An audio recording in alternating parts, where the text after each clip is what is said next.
favorite part of this podcast is when something is so rare that it hasn't happened for over a century. Such is the case with the 1893 Atlantic hurricane season that ran through the summer and the first half of fall that year. Hi, I'm Chris May, writer, producer, and host of This Day in Weather History, now in its second year from the Weather Network in Canada. An armada of hurricanes pulled up to the North Atlantic coast of Canada in the United States, and we pick up the details from August 22nd, 1893. This day in weather history.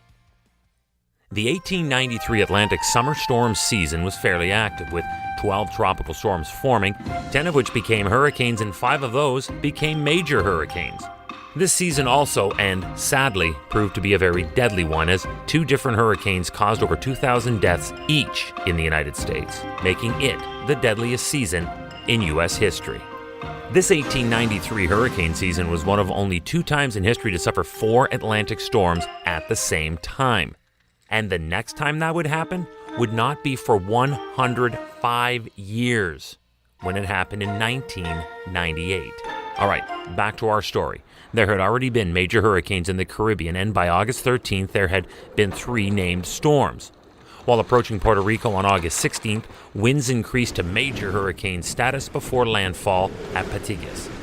Although landfall through Puerto Rico weakened the storm, it did strengthen into a major hurricane as it approached the Bahamas, but then recurved northward, and on August 22nd, made landfall in Nova Scotia as a non-tropical Category 1. But here is where size did not matter. The storm was known in Nova Scotia as the Second Great August Gale, and was responsible for the loss of 25 lives, as well as the sinking of 2 ships. Remember, as I mentioned off the top, this hurricane was just one of 4 churning up the coast on August 22nd, this day in weather history. Welcome to year 2 of this podcast. Right now, you're listening to the full version of today's story on your favorite podcast provider, but there's also the daily podcast video short.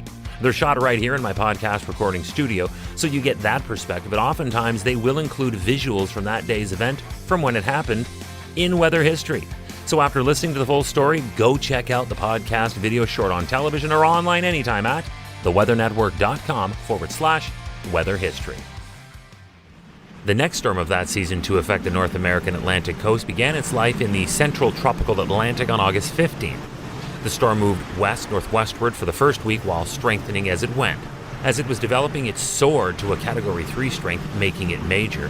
Then, although the cooler waters of the mid-Atlantic weakened the storm somewhat, it still managed to hit New York City directly with 85 mile per hour or 137 kilometer per hour hurricane force winds. And when it hit New York, it hit the history books, becoming just one of 2 hurricanes to directly hit New York throughout the entire 19th century, with the other being the 1821 Norfolk and Long Island hurricane. Another of the 4 hurricanes that was active on this same August 22nd of 1893 formed near Cape Verde on August 15th, just as the one I just mentioned. And like we just heard, this storm also moved generally westward for the first 11 days of its life, during which time it strengthened to a Category 3 hurricane. However, this time, as it approached the Bahamas, it moved more northwestward, paralleling the coast of Florida. The storm hit near Savannah, Georgia. There, it killed nearly 2,000 people, totally submerging the South Carolina barrier islands. And back to Cape Verde Islands for another round. And this storm was also one of the fateful 4 that hit on August 22nd. Beginning its life on the 20th, it moved northwestward, reaching Category 2 hurricane status on August 22nd, overnight through to the 23rd, and maintained its strength right through the 28th. This hurricane quite possibly could be one of the strongest tropical cyclones to have ever skimmed the Azores of Portugal in a century.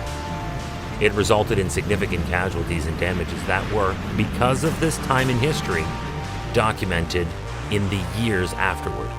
So there you have it. 1 ocean, 4 hurricanes, and all on just one day. August 22nd, 1893. This day in weather history. Tomorrow is August 23rd. For this, we're starting off the first of a 2-part episode. I haven't done a two-parter yet because too much happens every day around the world that is caused directly or indirectly by weather and other natural phenomena. But this story is just so massive, so complex, it deserves as much perspective as our calendar will allow. On August 23rd, 2005, we heard the name Katrina for the first time. We know what happened next. This is what happened on the day it started. On this day in weather history, with me, your host, Chris May.